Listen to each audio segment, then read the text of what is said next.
increíble que se llama Juan Pablo Vega y que actualmente tiene un larga duración llamado Nada Personal y que es una producción discográfica que tiene ya creo que un año, un poco más de un año en el mercado colombiano, y a pesar de no ser una cosa gigante, se destaca ya entre su gremio de músicos, de artistas, como una especie de faro artístico y musical para aquellos que están involucrados en la interpretación de sus canciones, como en el oficio de ser cantautor, me da la impresión a mí, también como en el ejercicio de canciones de amor y de canciones de balada, y en la propagación de ese pop que recientemente ha ido como bajando en su popularidad, es mi impresión, por todo lo que ha sucedido con el reggaetón y por la manera como el reggaetón se ha ido tomando el pop y las emisoras de pop en todas partes, y cómo el mismo reggaetón ha ido causando una especie de infusión en la forma de hacer pop de los intérpretes colombianos, como Los Alquilados, como Sebastián Yatra y como otras figuras que van como emergiendo en esa cultura de lo urbano, y van encontrando en esa cultura de lo urbano una posibilidad de mostrar un talento que va más allá, pues por supuesto, del género reggaetón. Pero Vega hace parte como de ese grupo de rebeldes, como este man, como Catalina de Messier Periné, y ha sido compositor y arreglista, y ha sido productor, y ha acompañado a otros artistas que vienen detrás de él, como Manuel Medrano, en la construcción de esa sensibilidad de pop un poco minimalista, en mi impresión, como a mi parecer. Lo que ha pasado con Juan Pablo Vega es que ha permeado la sensibilidad de sus compañeros artistas, y estos han ido construyendo una pequeña comunidad de músicos que siguen creyendo en el amor como la bandera de las buenas canciones de pop.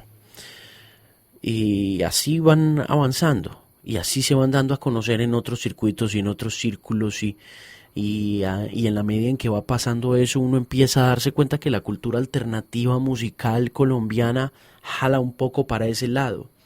Y pues ahí está Vega, en la mitad de todo, recién nominado a los premios Grammy Latino como mejor nuevo artista. No ganó, pero la postulación ya es un indicador de que Juan Pablo está muy bien conectado, por un lado, pues con Julio Reyes Copelo, con la academia, y por ende con un circuito de artistas comerciales como Marc Anthony, como Chayanne, en los que él ha ejercido una mínima participación en la construcción de canciones, Alejandro Sanz también, y eh, también sigue persiguiendo su sueño, sigue persiguiendo la búsqueda de su canción perfecta, algo que aún no he encontrado, en mi opinión, porque siento que estamos muy cerrados a la banda en la radio comercial, y un artista como Vega necesita una radio comercial para poder pelechar, como diríamos en el eje cafetero, para poder prosperar, para poder crecer, así como pasó con Santiago Cruz, que en su momento también la guerrió y luchó como independiente, y luchó con su música y luchó con su propia voz hasta encontrarla, y finalmente no solo encontrar su propia voz, sino también encontrar el productor que le ayudara a hallar esa propia voz, y además de eso encontrar un sello discográfico que le respaldara el cuento y lo llevara hasta donde está en estos momentos. Lo mismo puede estar sucediendo con Vega, en un nivel, me da la impresión que un poco más personal y más especial, pues por su calidad de artista emergente, pero su contacto con la cultura de lo mainstream a través de la oficina de Julio Reyes Copelo, reconocido compositor y arreglista y productor colombiano. La conversación se produce de una manera amable, cordial, Yo nunca había tenido la oportunidad de sentarme con Juan Pablo, pero durante el pasado año me encontré con él en pasillos y le manifesté pues mi interés en algún momento de conversar con él y de hablar de el estado de la música y por supuesto de él como persona y de él como figura representativa de todas las cosas pop románticas que pasan en Colombia en estos momentos desde Bogotá, desde donde se hace usualmente el Bilingual Podcast, pero en esta ocasión el Bilingual Podcast se hará solamente con Juan Pablo Vega desde Bogotá, como se grabó hace ya unas 2 semanas la conversación entera y como ya están ustedes acostumbrados o como ya está usted acostumbrado o acostumbrada a recibir esta emisión y lo demás que es este sonido ambiente es desde Pereira. Entonces, sin ánimo de darle más vueltas al asunto y esperando que me haya aguantado toda la lora que le di con respecto a podcast, la muerte de mi tía Nelly, mi llegada al receso en Pereira y el sonido de la pólvora de fondo en el paisaje pereirano, lo dejo con esta, la que yo creo que va a ser la última emisión del Bilingual Podcast para el 2014. Aquí está mi conversación con Juan Pablo Vega.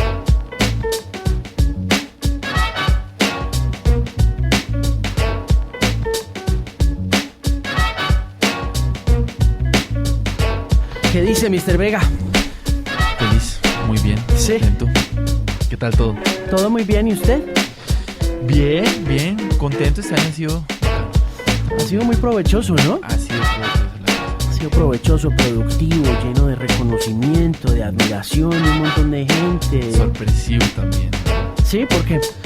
Porque, no, yo nunca, la verdad, nunca pensé que íbamos a poder llegar a este punto como Grammys. ¿En serio? Para mí, no, nunca lo ¿En serio un artista de pronto no siente que va a llegar a eso? ¿No aspira a eso? Pues para arrancar no es como un aspiracional. Sí, aspira. Uno se aspira, tiene como muchísimas ilusiones al respecto, pero nunca pensé que fuera un año, porque sucedieron muchísimas cosas, muchísimas, Rock al Parque, Stereo Picnic, los Grammy, Hermoso Ruido, entonces como que todo fue muy rápido y entonces asimilarlo, pues fue madre.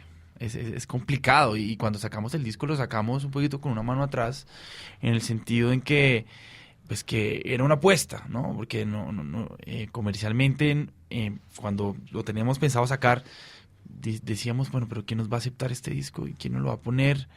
Entonces... ¿En serio le preocupaba el tema comercial? No me preocupaba.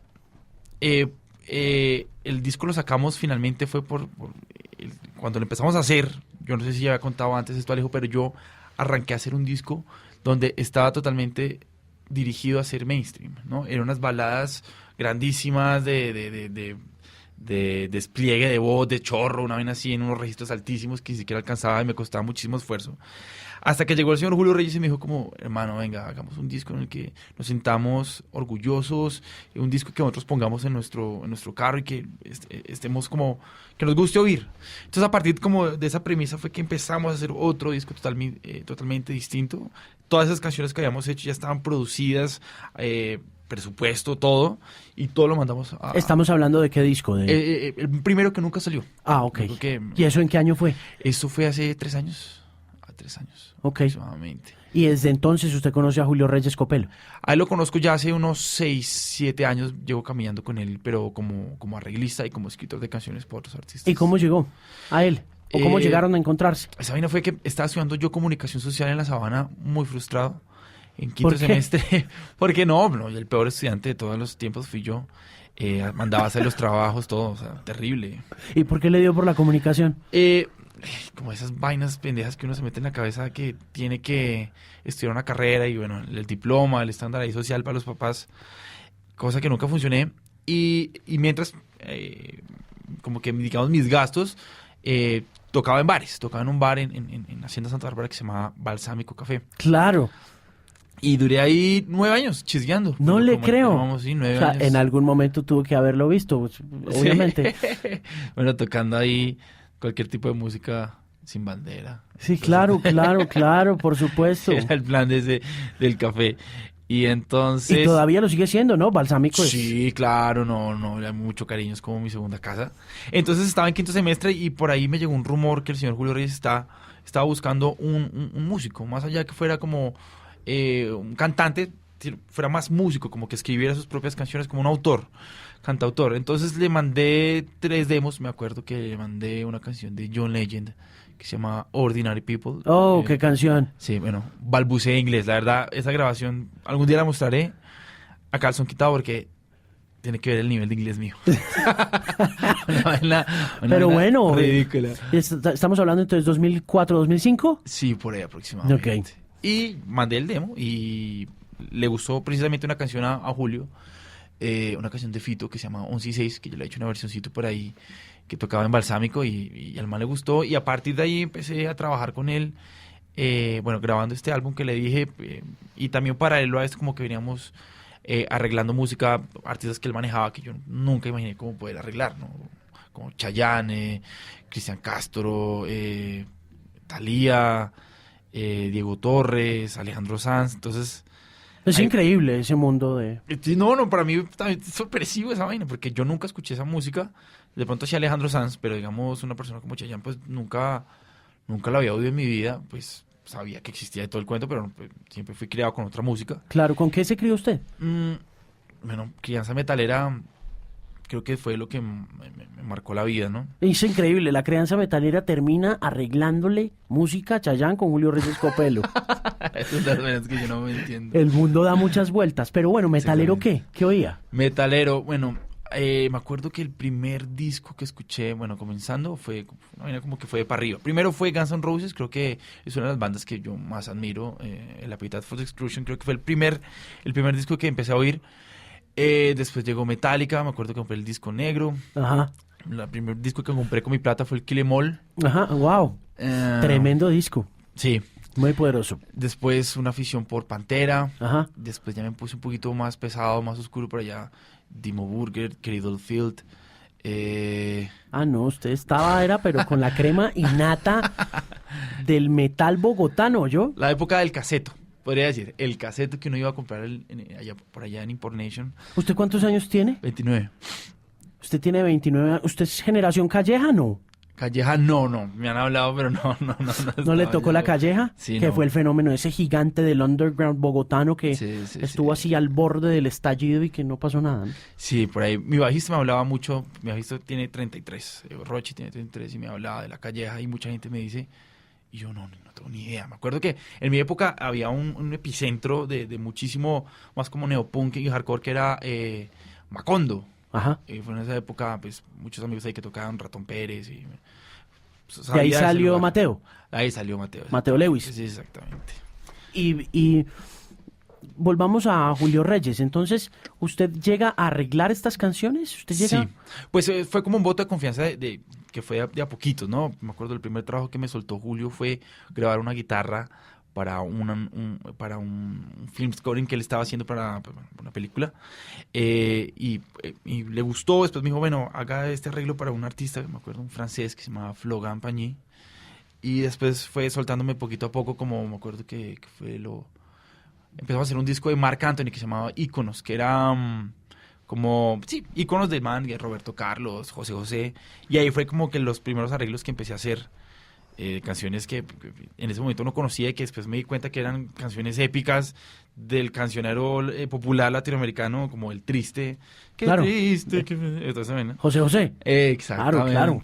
Entonces me tocó a mí hacer el arreglo sin conocer mucho de la música y creo que también Julio vio eso, que yo estaba como un poquito como ingenuo y como con otras ideas distintas, entonces yo creo que ahí también fue la apuesta de él. Después vinieron otros trabajos más pesados, más chéveres. ¿Cuánto lleva trabajando entonces con él? ¿Cuántas cosas ha arreglado con Julio Reyes Copelo? Bueno, es una listica larga, pero que recuerde cosas que me gustaron muchísimo hacer fue este disco de Marc Anthony, el último disco de Alejandro Sanz, La música no se toca, tengo ahí un par de arreglos. El disco, uno de los discos más bonitos que grabamos fue el de Cani García, que lo grabamos acá en en la Javeriana. Ajá. Entonces fue una sesión en vivo con muchísimos músicos que trajeron a Guillermo Badalá, trajeron a Aaron Sterling, baterista de John Mayer, trajeron a Andrés Castro, el productor. Entonces, yo creo que ese fue el disco que más me gustó hacerlo porque fue en bloque, fue en 3 días, fue contrarreloj y tuvo su reconocimiento a los Grammy, creo que